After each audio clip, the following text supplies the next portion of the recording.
au cœur de nos massifs avec Esprit Montagne et Poma. Le groupe Samsé et l'entrepôt du bricolage vous présentent Esprit Montagne.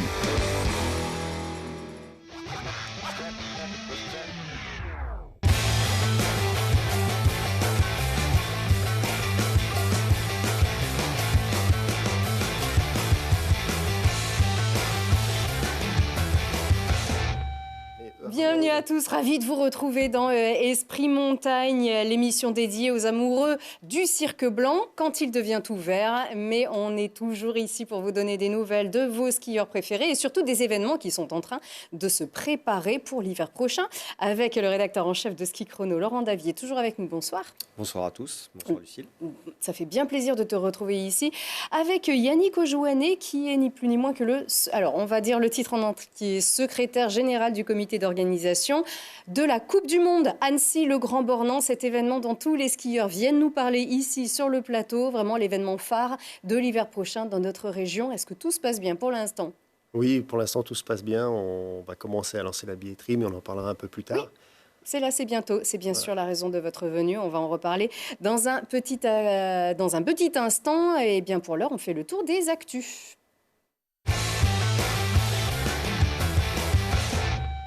Et dans le grand angle, la fin de carrière de Margot Bellet. Oui, c'est pas une surprise. La skieuse niçoise à 29 ans a décidé de mettre la flèche après 10 saisons en Coupe du Monde. Une carrière jalonnée de blessures et de 103 départs en Coupe du Monde. Donc des déceptions, un petit goût amer derrière cette Elle n'a pas eu de chance dans sa carrière. Elle s'est toujours blessée. Par exemple, elle n'a jamais pu faire les Jeux Olympiques. Elle s'est blessée en septembre 2017 au genou. Elle n'a pas pu faire Pyeongchang.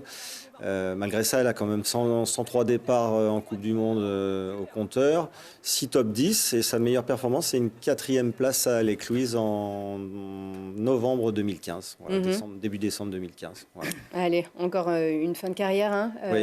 Et puis son accent du Sud manquera. C'est sûr. Allez, il court toujours, hein, Martin Fourcade. Cette fois-ci, pas vraiment sur le terrain où on l'attend. Non, il était l'une des stars du 10 km organisé par son sponsor Adidas. Et il a retrouvé d'autres champions. Du beau monde. Et puis, Stéphane Diagana, on voit, il y a juste leurs petits noms qui sont écrits. Il avait invité aussi quelques biathlètes qui ont participé au 10 km. Alors, si Martin n'a pas fait le temps, parce que je crois qu'il courait avec Hélène, son épouse, mais qui est quand même une sacrée sportive. Alors, devant, ça a galopé un peu plus entre Émilien Jacquelin. Il y avait aussi, Antonin Guigona.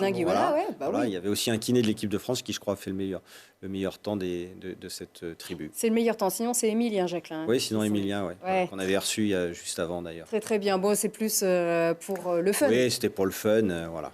Évidemment. Et c'est toujours très, très beau, le 10 km de Paris. Ouais.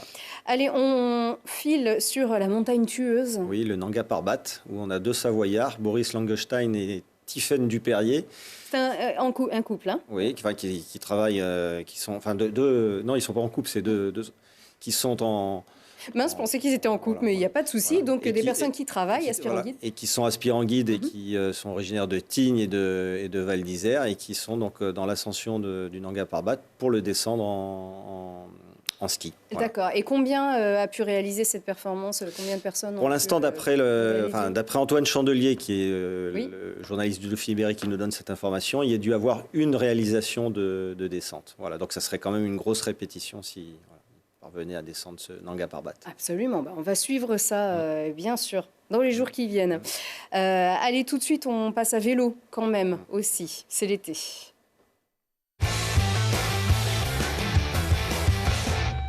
Et quand on pense à vélo et montagne en été dans notre région, on pense souvent à l'Alpe d'Huez et à ces fameux 21 lacets. Eh bien, c'est pas forcément pour vous et pour votre niveau. Néanmoins, Loisan, vous pouvez aussi vous y mettre grâce à la nouvelle voie verte qui est labellisée Tour de France. Cela a même été inauguré par le patron du Tour de France, Christian Prudhomme, le patron d'ASO. C'est un axe qui est réservé à la circulation non motorisée qui vient d'être donc labellisé. Regardez ce reportage de Lilian Veillé et Baptiste Bertrand. Relier la Croix de Fer à l'Alpe d'Huez à vélo, c'est maintenant possible sur une piste cyclable. Une voie verte de 23 km vient d'ouvrir et permet de traverser la vallée de l'Oisans depuis Venosque jusqu'à Almont pour profiter du paysage et rouler en toute sécurité. Alors aujourd'hui, cette voie verte, elle est faite pour la sécurité des pratiquants, pour le plaisir de se promener au cœur de l'Oisan, le long de la Romanche, dans cette magnifique plaine tout à fait exceptionnelle qui, il y a quelques siècles, était un lac et qui a conservé une végétation remarquable. Véritable terre de vélo, avec à son compteur 30 arrivées à l'Alpe d'Huez depuis 1952, l'Oisan est lié à l'histoire du cyclisme français. La nouvelle voie verte vient donc d'être labellisée Tour de France. Nous souhaitons densifier le lien entre la bicyclette du quotidien et le vélo des champions. Dans beaucoup de pays étrangers, il y a une évidence, c'est que le Tour de France est une locomotive pour inciter à la pratique de la bicyclette. Quel peut être l'intérêt pour nous, vous pourriez me demander? C'est tout simplement que les rares pays dans le monde où il y a encore plus de gens qui regardent le Tour de France qu'en France, ce sont des pays où les gens sont naturellement à bicyclette. C'est la Belgique, c'est le Danemark, ce sont les Pays-Bas. Donc il y a un lien d'évidence. Rouler pour le plaisir, pour le décor, mais aussi peut-être pour croiser des coureurs de l'équipe AG2R. On a un partenariat avec Oisan Tourisme, et donc on vient régulièrement depuis de nombreuses années ici faire des stages, que ce soit le stage du mois de novembre, mais aussi le stage du mois de juillet. Et donc forcément, les coureurs seront appelés à rouler en toute sécurité sur cette voie verte, bien évidemment. Oui. En tout cas, la voie verte fait déjà quelques amateurs. Oh, magnifique. C'est dur pour les artistes, mais c'est magnifique. Nous sommes habitués à la Hollande, le pays est très plat, pas de montagnes. Pas du tout. Cet aménagement de 2,4 millions d'euros est voué à être élargi à l'horizon 2021 pour relier les 50 km de Bourg-d'Oisans à Grenoble. Allez, un petit chiffre quand même, hein. Ça a coûté 6 millions d'euros pour réaliser cette voie verte. C'est la sécurité. Absolument la sécurité et puis la beauté du site quand même. Hein. C'est peut-être une des plus belles voies. On est chauvin, mais tout de même, qu'est-ce que vous en pensez? Oui, non, en tout cas, elle fait envie. Hein. On a envie d'aller rouler dessus. Tout à fait, puisqu'on rappelle que Annecy, le Grand Bornand sont pleins d'avantages, mais tout de même, notre massif alpin, dans toute sa diversité, a beaucoup d'avantages. Et ben, on enchaîne avec vous tout de suite.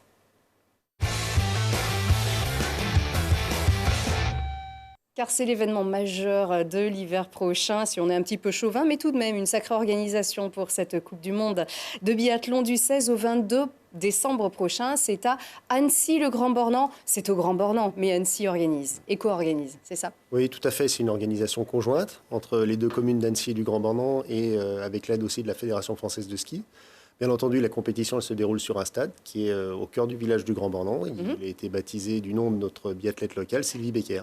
Qui a arrêté sa carrière il y a quelques années déjà. Oui, tout de suite après les Jeux de 2010, où elle avait obtenu une médaille. Elle a été médaillée d'argent. Oui, à 2 Vancouver. fois. Oui, tout à fait. C'était ça. Oui, alors vous avez déjà organisé, avec beaucoup de succès d'ailleurs, cet événement en 2013. Et en 2017, avec un cocorico aussi, c'était Justine Breza qui avait remporté la Mastart. Oui, la Mastart Dame, et on avait aussi eu des podiums de Martin et d'Antonin Guigona qui s'étaient... C'était un beau week-end. Oui, parce que là, c'est la victoire de Justine qu'on est en train de voir. Très beau moment. Oui, alors Laurent, justement, la billetterie va bientôt ouvrir. Oui. Préparez-vous, puisque alors, il y avait eu 53 000 spectateurs en 2017, et là, vous en attendez à peu près 60 000, c'est ça? Oui, c'est ça. En tout cas, on fait tout pour accueillir les spectateurs dans les meilleures conditions. On a fait quelques modifications dans le stade qui vont nous permettre d'accroître la capacité du stade. On va avoir une jauge de spectateurs à 20 000 places par jour. On espère accueillir 60 000 spectateurs dans les meilleures conditions.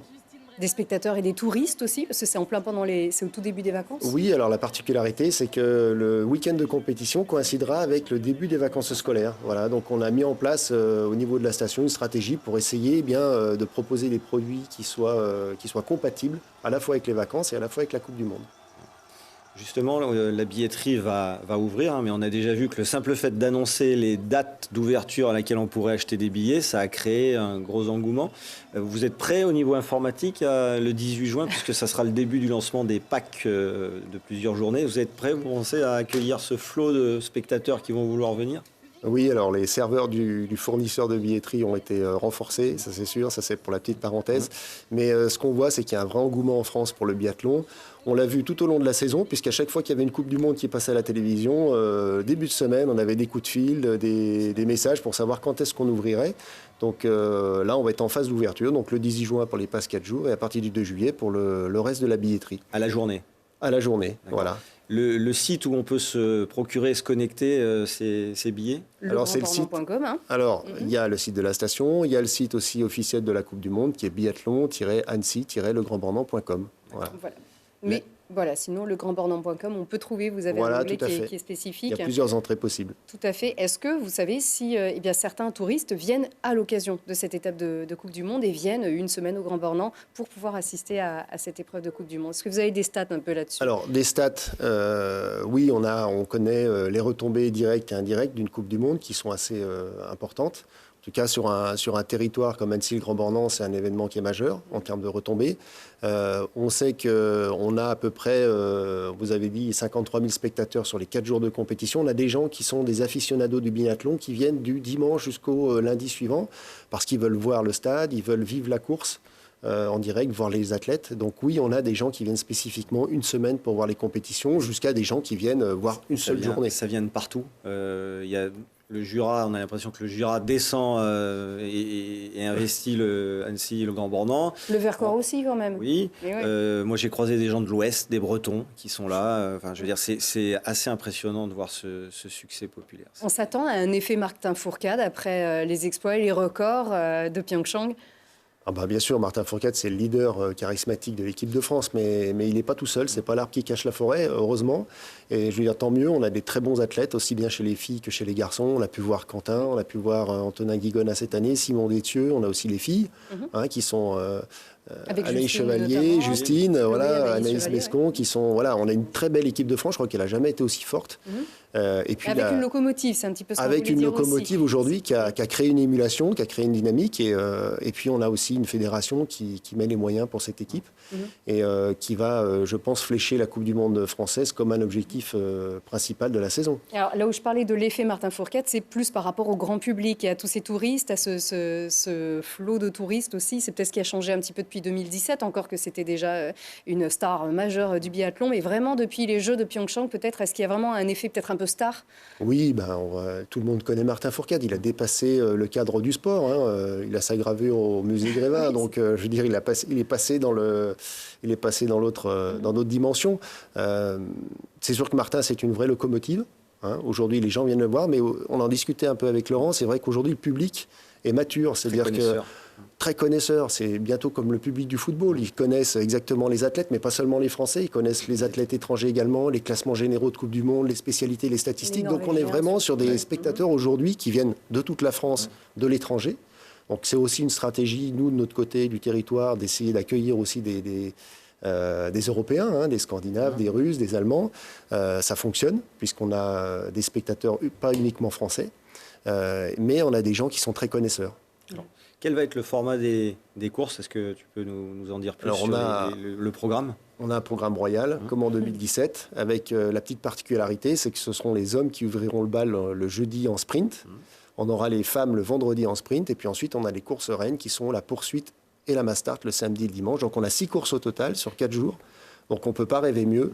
En tout cas, en termes de programme, on voit que, en tout cas, ce qui a été fait en 2017, ça avait battu des records d'audience. On espère que là, on va retrouver le même engouement autour de ces compétitions.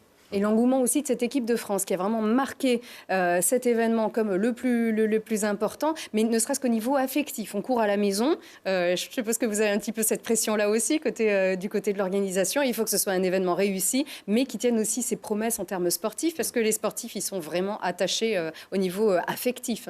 Oui, tout à fait. Puis courir à la maison, ça fait très peu de temps finalement que l'équipe de France peut s'exprimer en France. Ça fait que depuis 2013. Et la bonne nouvelle, c'est que la Coupe du Monde va revenir 3 fois de suite. Jusqu'en 2021 pour l'instant. C'est acté, voilà. Tout à fait. Non, on a cette vraie chance de pouvoir, en tout cas, une vraie marque de confiance des instances du biathlon, de nous avoir offert ce beau cadeau, mais aussi ce beau challenge. Est-ce que vous avez hésité à accepter ce package des 3 ou que finalement ça s'est imposé assez rapidement? Parce que j'imagine qu'en termes d'organisation, c'est pas simple de mobiliser des volontaires, de mobiliser les services de la station à ce moment-là, juste en début de saison, pour cet événement. Alors, sans cacher la vérité, c'est vrai qu'au début, quand la Fédération française de ski nous a annoncé, on en a 3 de suite, on était partis, nous, sur un schéma, on avait tous les 2 ans. C'est vrai qu'au début, on s'est dit, oulala, sacrée organisation, gros défi à relever. Et finalement, très très vite, on a retourné cet avantage, c'est-à-dire que ça nous a permis de structurer le comité d'organisation, de se dire que là, on part sur 3 années. Et puis, si tout se passe bien, il n'y a pas de raison que ça ne continue pas, en France, en tout cas, d'accueillir une Coupe du Monde de biathlon. Et surtout, vous n'avez pas que ça. C'est-à-dire, vous avez 3x2 les courses, donc 6 courses, et des événements aussi pour le grand public, beaucoup d'animations qui attendent aussi les spectateurs et les touristes pendant ces jours de compétition. Tout à fait. Alors, les courses, bien entendu, c'est le point d'orgue des compétitions, mais autour de ces courses, on essaye de donner la meilleure expérience aux spectateurs, puisque c'est vrai que c'est tellement facile de regarder aujourd'hui le biathlon à la télé. Il faut donner en tout cas envie de venir au stade. Et donc, bien entendu, il y a tout un programme d'animation. On facilite déjà l'accès au stade pour les spectateurs en mettant des systèmes de transport collectif en pied de vallée, qui permettent de faciliter le transport pour les personnes. On va mettre aussi en place tout un programme d'animation, c'est-à-dire des concerts, la restauration. On pourra tester le biathlon en grandeur nature. Alors, pas sur le stade de Coupe du Monde, bien entendu, mais en tout cas, on va faire des initiations biathlon avec l'aide de l'école du ski français. On ne peut pas faire gagner des places, non, avec les vrais carabines. Alors, on n'est pas encore comme Paris 2024, où on pourra courir le marathon. Là, c'est pas encore d'actualité. Bon, comme vous l'aurez chaque année. Je ne sais pas si d'ailleurs on peut recaler les images de cette Coupe du Monde, du coup au Grand Bornand, pour réaliser vraiment la configuration de ce stade. En fait, est-ce que on peut suivre, on peut tout suivre, en fait, on peut tout voir? Alors, la particularité du stade du Grand Bornand, c'est un stade qui est unique sur le circuit, c'est-à-dire que c'est le seul stade qui est en cœur de village. Aujourd'hui, tous les autres stades de biathlon se situent en fond de vallée, entre guillemets, sans être péjoratif. Et nous, on a cette force et cette faiblesse, c'est-à-dire cette force d'avoir un stade en cœur de village, c'est-à-dire avec une atmosphère très particulière. On a un site très compact. Donc on a une arène, en fait, c'est un chaudron où les spectateurs vibrent avec les athlètes. En 2017, je me rappelle de la victoire de Justine Breza, on entendait au bruit, on savait exactement où elle était dans le stade parce qu'il y avait une hola qui s'était faite dans les espaces spectateurs. Il y aura des changements sur la piste On va faire des aménagements, on va améliorer le stade. Alors, il y a 2 choses. Il y a bien entendu le bilan 2013-2017 qui nous amène à amener des aménagements supplémentaires. Et puis, on a aussi les standards de l'IBU qui évoluent. Donc, il va falloir qu'on fasse des améliorations dans ce stade. On va changer le tracé des pistes. Alors là, pour les aficionados, les puristes, en fait, on va améliorer la skiabilité du site, c'est-à-dire qu'on avait un circuit très exigeant, très tournant, avec beaucoup de changements de profil. Là, on va essayer d'adoucir un peu ces virages, d'amener une grosse montée sur notre stade, donc avec justement des espaces spectateurs qui vont pouvoir un peu agrandir, en tout cas être au plus proche des spectateurs. J'imagine qu'en tant qu'organisateur, on a une inquiétude à ce moment-là, entre le 16 et le 22 décembre, c'est la neige. Quelle garantie vous apportez pour être sûr de pouvoir faire cette Coupe du Monde? Oui, alors ça, c'est vrai que c'est un sport d'hiver, donc forcément, on est soumis aux aléas météo et notamment à la neige. Alors, en termes de ressources, on doit déjà satisfaire le cahier des charges de l'IBU qui est très exigeant. Et en plus de ça, on est allé plus loin, c'est-à-dire qu'on a créé des carrières à neige qui nous permettent aujourd'hui de couvrir l'ensemble des besoins pour organiser la Coupe du Monde. Voilà, ce qui a réduit vraiment le risque d'annulation. C'est une garantie. Alors, c'est une garantie supplémentaire. C'est pas non plus une assurance tout risque. C'est-à-dire que s'il pleut, il fait 10 degrés, ça sera très compliqué d'organiser la Coupe du Monde. Par contre, si on a des conditions d'hiver, on va dire même douces, ça pourra marcher. Une carrière à neige, vous pouvez expliquer ce que c'est exactement? Carrière à neige, en fait, on n'a pas inventé le dispositif. C'est des choses qui existent depuis très longtemps. En fait, on a des carrières semi-enterrées où on vient produire de la neige au moment où c'est le plus propice dans l'hiver, c'est-à-dire en gros les grosses périodes de froid de janvier-février. On produit directement dans cette carrière à neige et on recouvre ensuite avec de la sciure de bois. Donc c'est vraiment quelque chose très typé naturel, on va dire comme ça. Et ensuite, l'implantation de ces carrières sont au cœur du stade. Ce qui fait qu'on est directement à pied d'œuvre pour étaler la neige. Très bien. Et quelles que soient les températures, on dit 16 au 22 décembre, normalement, au Grand Bornand, il y fait froid, il y a de la neige.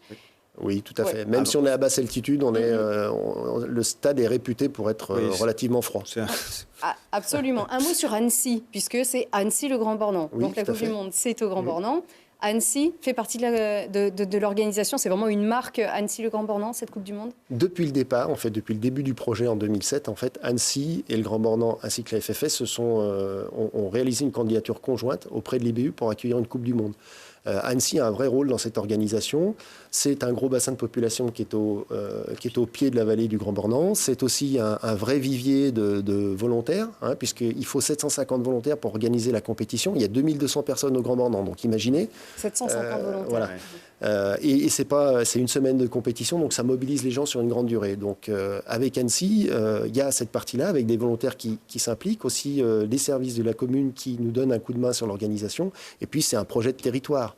Aujourd'hui, il y a une marque qui s'appelle Annecy Mountains qui est là pour développer l'attractivité du territoire Annecy-le-Grand Bornand. Et cette compétition, elle s'inscrit vraiment dans cette stratégie.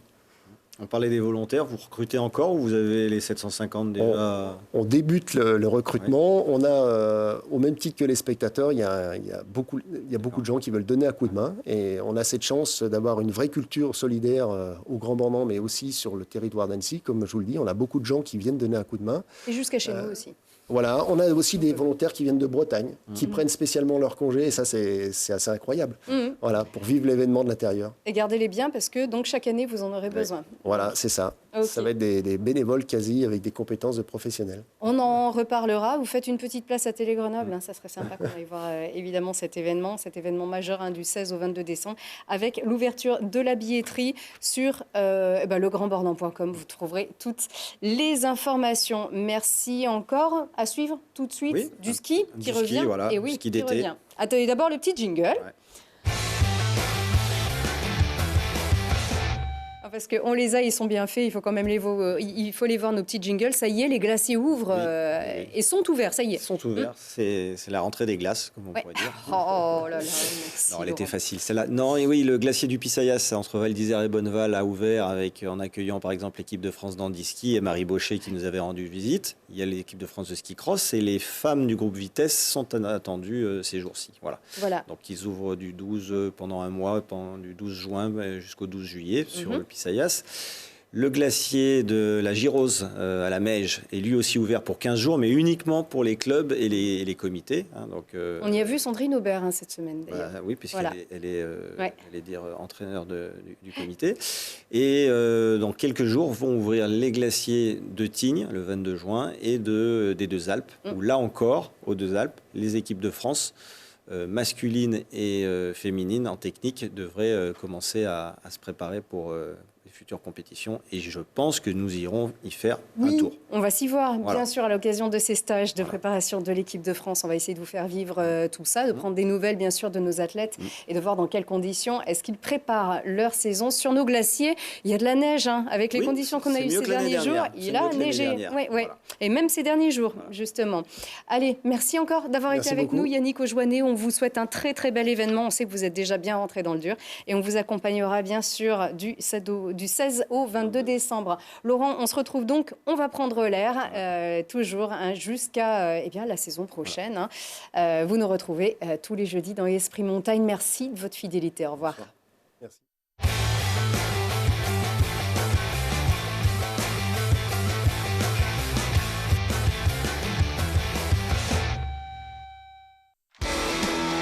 Le groupe Samsé et l'entrepôt du bricolage vous a présenté Esprit Montagne.